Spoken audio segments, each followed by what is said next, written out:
Hello students, next class में हम start कर रहे हैं हमारा next topic and the topic of motivation and this topic is Maslow's need hierarchy theory. Maslow's need hierarchy theory is one of the important theories of motivation that will help you all not only in this 12th standard but as well as in the graduation, post-graduation as well as in further competitive exams. There are various theories of motivations and various managers who have worked in the area of motivation. And Maslow's need hierarchy theory is one of that example of theories of motivation. There are various theories like given by McGregor, that is X and Y theory, hygiene theory of motivation is there, which is Z theory of motivation is there. So like this, various other theories of motivation exist in the management. But in our syllabus, we have to discuss only Maslow's need hierarchy theory. And this theory is given by Dr. Abraham Maslow. That's why it is named as Maslow's need hierarchy theory. It is given by Dr. Abraham Maslow in 1943. अब doctor Abraham Maslow ने क्या study किया, किस basis पर इस theory को derive किया गया? तो according to doctor Abraham Maslow, किसी भी ह्यूमन बीइंग की नीड्स होती हैं जो उसे एक्साइट करती है, उसे इम्पेल करती है, या फिर हम ये कह सकते हैं उसे इन्फ्लुएंस करती है और एनकरेज करती है कि वो अपनी परफॉर्मेंस को बेटर वे में प्रेजेंट कर सके. तो मैस्लो के अकॉर्डिंग, अब्राहम मैस्लो के अकॉर्डिंग ह्यूमन बीइंग्स की नीड्स एग्जिस्ट करती हैं. दूसरी बात, उसे ये लगता है कि जो ह्यूमन बीइंग्स की नीड्स होती हैं उनकी कुछ प्रायोरिटीज होती है, उनको उन नीड्स को सेटिस्फाई करने के डिफरेंट मेथड्स एग्जिस्ट करते हैं. तो उसने उसी बेसिस पर क्या सोचा कि जैसे अगर हर ह्यूमन बीइंग की कुछ नीड्स है तो उसको एक हम हायरार्की दे सकते हैं, यानी कि हम एक सीक्वेंस दे सकते हैं. यही हमारा नेम सजेस्ट कर रहा है थ्योरी का, मैस्लोज नीड हायरार्की थ्योरी. मतलब मैस्लो ने दी क्या? Need hierarchy theory of motivation, यानी कि एम्प्लॉइज को मोटिवेट करने के लिए उनकी नीड्स की सीक्वेंस. हायरार्की मीन्स उसको अगर हम एक सीक्वेंस में प्रेजेंट कर दें तो किस तरह से हम अपने एम्प्लॉइज को मोटिवेट कर सकते हैं. अब्राहम मैस्लो के अकॉर्डिंग हम किसी भी ह्यूमन बीइंग की नीड्स को 5 मेन कैटेगरीज में डिवाइड कर सकते हैं. और फिर उसने क्या किया, इन्हीं 5 नीड्स को एक हायरार्की प्रोवाइड कर दी है, एक सीक्वेंस प्रोवाइड कर दी है. और सीक्वेंस प्रोवाइड करने का पर्पस ये था कि मैस्लो को ये लगता है कि किसी भी ह्यूमन बीइंग की एक ही कैटेगरी की नीड एक टाइम पर उसे एक्साइट करती है, उसे इम्पेल करती है किसी भी वर्क परफॉर्मेंस के लिए. और जब हम किसी भी लोअर लेवल नीड को सेटिस्फाई कर देते हैं तभी उसकी नेक्स्ट हायर लेवल नीड उसे एक्साइट करती है. तो ये कुछ हमारे एजम्पशंस भी होंगे इस थ्योरी के और कुछ हमारे पास क्रिटिसिज्म भी होंगे. बट सबसे पहले हम ये समझते हैं कि मैस्लो के अकॉर्डिंग किसी भी ह्यूमन बीइंग की क्या नीड हायरार्की होती है. अब देखो यहाँ पर मैंने एक पिरामिड प्रिपेयर किया है और उसके अंदर मैंने इन 5 नीड्स की हायरार्की को प्रेजेंट किया है. इसमें सबसे पहली जो नीड है किसी भी ह्यूमन बीइंग की, वो दी गई है मैस्लो की तरफ से फिजियोलॉजिकल नीड्स. इसको हम बेसिक नीड्स भी बोल सकते हैं. अगर एग्जाम में आपसे कभी बेसिक नीड्स के बारे में पूछा जाए तो आपको पता होना चाहिए वो कौन सी नीड्स हैं, हमारी फिजियोलॉजिकल नीड्स. तो इसका दूसरा नाम आपको पता चल गया, बेसिक नीड्स. अब मैस्लो के अकॉर्डिंग सबसे फर्स्ट प्रायोरिटी पे किसी भी ह्यूमन बीइंग के लिए उसकी फिजियोलॉजिकल नीड्स होती हैं. ऐसा क्यों? क्योंकि किसी भी ह्यूमन बीइंग के लिए सबसे इम्पोर्टेंट है सबसे पहले उसका सर्वाइवल. यानी कि मैस्लो के अकॉर्डिंग किसी भी ह्यूमन बीइंग को अगर आपने इन्फ्लुएंस करना है या फिर एनकरेज करना है काम करने के लिए, तो आपको उसकी बेसिक नीड्स को सेटिस्फाई करना होगा। यानी कि आप उसके लिए क्या रेडी करके दे रहे हो, उसके लिए food, cloth, shelter, sleep etcetera. हम बेसिकली ये डायलॉग सुनते भी आए हैं, रोटी कपड़ा मकान। तो वही यहाँ पर मैस्लो ने इस नीड का बेस लिया है कि किसी भी ह्यूमन बीइंग की फिजियोलॉजिकल नीड्स या फिर बेसिक नीड्स क्या हो सकती हैं, उसका सर्वाइवल। सबसे पहले तो वो सर्वाइव करना पसंद करता है। सर्वाइव करने के लिए उसे क्या क्या रिक्वायरमेंट्स हो सकती हैं, उसकी कुछ बेसिक नीड्स होती हैं। और ये बेसिक नीड्स क्या क्या हो सकती हैं, उसके लिए फूड है, क्लोथ है, शेल्टर है, स्लीप है। किसी और ह्यूमन बीइंग के लिए कोई और बेसिक नीड हो सकती है, बट मेनली सर्वाइवल के लिए हमारी यही 3 नीड्स एग्जिस्ट करती हैं, जिन्हें हम बेसिक नीड्स बोलते हैं। तो मैस्लो ने इसको नंबर 1 प्रायोरिटी पर रखा है, और मैस्लो के अकॉर्डिंग हर एक ह्यूमन बीइंग की प्रायोरिटीज इसी वे में काम करती हैं जैसी उसने डिफाइन की है। अब हमने ये तो देख लिया मैस्लो के अकॉर्डिंग किसी भी ह्यूमन बीइंग की जो फर्स्ट नीड है वो उसकी फिजियोलॉजिकल नीड्स है, यानी कि बेसिक नीड्स हैं। बट ऑर्गेनाइजेशन को क्या करना चाहिए जिससे वो इन बेसिक नीड्स को सेटिस्फाई कर सके। अगर आपसे 1 मार्क के क्वेश्चंस में पूछा जाए व्हाट आर द ऑप्शंस और avenues for the organisation to fulfil the basic needs और physiological needs of any employ, then your answer will be by providing basic salary और वेजेस। अगर आप अपने एम्प्लॉयज को सफिशिएंट बेसिक सैलरी और wages provide कर रहे हो तो आप उसकी फर्स्ट नीड यानी कि first physiological needs easily satisfy कर सकते हैं। अब चलते हैं हम अपनी सेकंड नीड पर। सेकंड नीड है हमारी सिक्योरिटी नीड्स। इसको हम सेफ्टी नीड्स भी बोलते हैं। मैस्लो के अकॉर्डिंग ह्यूमन बीइंग्स जो है सेकंड प्रायोरिटी पर रखते हैं अपनी सिक्योरिटी को, यानी कि अपनी सेफ्टी नीड्स को। अब सेफ्टी नीड्स में के अंदर क्या क्या आ सकता है? अब सेफ्टी नीड्स के अंदर हमारे पास 2 कैटेगरीज आ सकती हैं। इसके अंदर हमारी इकोनॉमिक सेफ्टी भी आएगी और दूसरी हमारी फिजिकल सेफ्टी भी आएगी।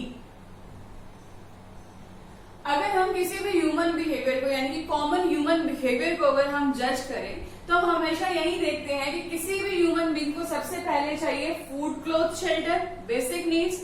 उसके बाद उसे चाहिए होगा कि अगर वो सरवाइव कर पा रहा है तो वो इस सराउंडिंग्स के अंदर, इस एनवायरमेंट के अंदर बिल्कुल सेफली सरवाइव कर पाए, यानी कि जो उसका लाइफ स्पैन है वो बिल्कुल सेफ एंड सिक्योर होना चाहिए। तो इसीलिए उसने सेकंड प्रायोरिटी पर सिक्योरिटी और सेफ्टी नीड्स को मेंशन कर दिया है। अब सिक्योरिटी और सेफ्टी नीड्स को हमने फिर से 2 कैटेगरीज में डिवाइड कर दिया है। एक है इकोनॉमिक और एक है फिजिकल। इकोनॉमिक नीड्स जो है यहाँ पर किसी भी ह्यूमन बीइंग की इकोनॉमिक नीड्स हमेशा किसको रिप्रेजेंट करेंगे? उसकी फाइनेंशियल नीड्स को। यानी कि अब यहाँ पर उसे सेफ्टी और सिक्योरिटी चाहिए, तो एम्प्लॉय को इकोनॉमिक सेफ्टी और सिक्योरिटी में क्या चाहिए? उसे फाइनेंशियल सपोर्ट चाहिए ऑर्गेनाइजेशन की तरफ से। बेसिक सैलरी और वेजेस से तो वो सिर्फ और सिर्फ अपनी फिजियोलॉजिकल नीड्स को ही सेटिस्फाई कर पा रहा है। इकोनॉमिक नीड्स में उसको फाइनेंशियल सेफ्टी चाहिए, यानी कि जब वो रिटायर हो जाएगा, यानी कि जब वो कैपेबल नहीं होगा, he or she will be financially incapable to earn livelihood or to survive in the environment, then how can he will be feel secured? तो उस टाइम पर वो कैसे सिक्योर्ड फील करेगा? तो उन्हीं इकोनॉमिक नीड्स को यहाँ पर रिप्रेजेंट किया गया है, यानी कि उसके रिटायरमेंट के बाद के प्लान्स। दूसरा है यहाँ पर फिजिकल सेफ्टी और सिक्योरिटी। किसी भी ह्यूमन बीइंग को नेक्स्ट जो हमने कैटेगरी यहाँ पर डिवाइड की है सिक्योरिटी में, वो है उसकी फिजिकल सिक्योरिटी, यानी कि वो अपने आप को सिक्योर करना चाहेगा किसी भी तरह के रिस्क से, किसी भी तरह के एक्सीडेंट से। यानी कि उसकी लाइफ में अगर किसी भी तरह का रिस्क एग्जिस्ट करता है तो उन रिस्क से बचने के लिए जो उसकी नीड्स उसे एक्साइट करेंगी काम करने के लिए, वो होंगी उसकी फिजिकल नीड्स। इकोनॉमिक में मैंने आपको बताया कि एम्प्लॉयज को क्या चाहिए, फाइनेंशियल सिक्योरिटी चाहिए। फिजिकल में उसको अपनी लाइफ को, उसे अपनी बॉडी को सिक्योर करना है, एक्सीडेंट से हो सकता है और भी बहुत सारे रिस्क हो सकते हैं। अब बात आती है कि ऑर्गेनाइजेशन किस तरह से इन नीड्स को सेटिस्फाई कर सकती है।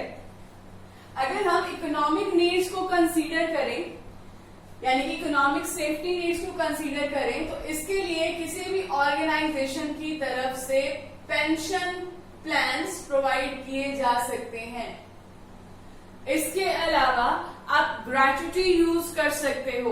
ग्रेच्युटी होता है कि जब भी कोई भी पर्सन यानी कि कोई भी एम्प्लॉय अगर रिटायर हो रहा है तो उसके रिटायरमेंट के टाइम पर ऑर्गेनाइजेशन उसे एक लंप सम अमाउंट पे करती है और उस लंप सम अमाउंट को वो एम्प्लॉय फर्दर इन्वेस्ट करके अपने लिए लिविंग और सर्वाइवल के लिए सपोर्ट फील करता है।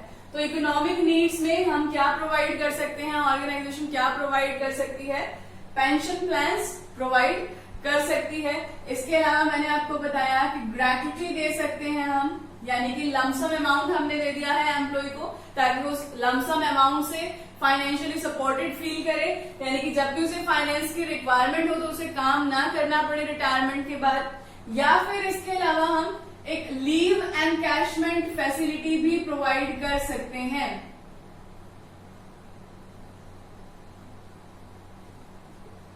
लीव एनकैशमेंट फैसिलिटी का मतलब ये होता है कि एम्प्लॉयज को अगर कोई भी ऑर्गेनाइजेशन लीव्स प्रोवाइड कर रही थी कि आप मंथ में 2 लीव्स ले सकते हो, ठीक है, और उसके लिए आपका कोई चार्ज नहीं लगेगा, यानी कि आपकी सैलरी डिडक्ट नहीं होगी।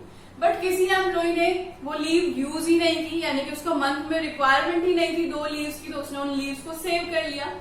इसी तरह से जब आप पूरी अपनी लाइफ में, यानी कि जब तक आप वहां पर काम कर रहे हो, यानी कि आपकी वर्किंग लाइफ के अंदर जितनी भी लीव्स आप सेव करोगे उस पर्टिकुलर ऑर्गेनाइजेशन के पास, तो उन लीव्स को आप एनकैश कर सकते हो, यानी कि उसको आप अपनी सैलरी के जितने अमाउंट में कन्वर्ट कर सकते हो। तो ये सारी इकोनॉमिक फैसिलिटीज प्रोवाइड की जा सकती हैं।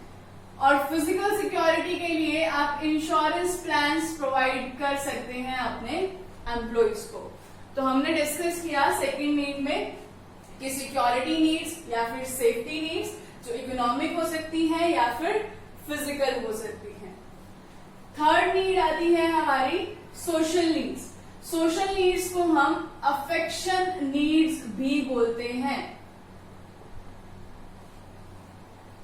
सोशल और अफेक्शन नीड्स में मैस्लो ने क्या बोला कि जब भी कोई ह्यूमन बीइंग बेसिक नीड्स को सेटिस्फाई कर पा रहा है, फिर वो सिक्योर भी फील कर रहा है कि उसका फ्यूचर भी सिक्योर है, वो फिजिकली भी सेफ एंड सिक्योर है, तो नेक्स्ट नीड जो उसके सामने अराइज होती है, जो उसको एक्साइट करती है, वो है उसकी सोशल और अफेक्शन नीड्स। यानी कि अब उसे क्या चाहिए, अब उसे सेंस ऑफ बिलोंगिंगनेस फील करना है, उसे अफेक्शन चाहिए, उसे अपना सोसाइटी में एक प्लेस चाहिए, उसके माइंड में अब फ्रेंडशिप की नीड्स अराइज होंगी।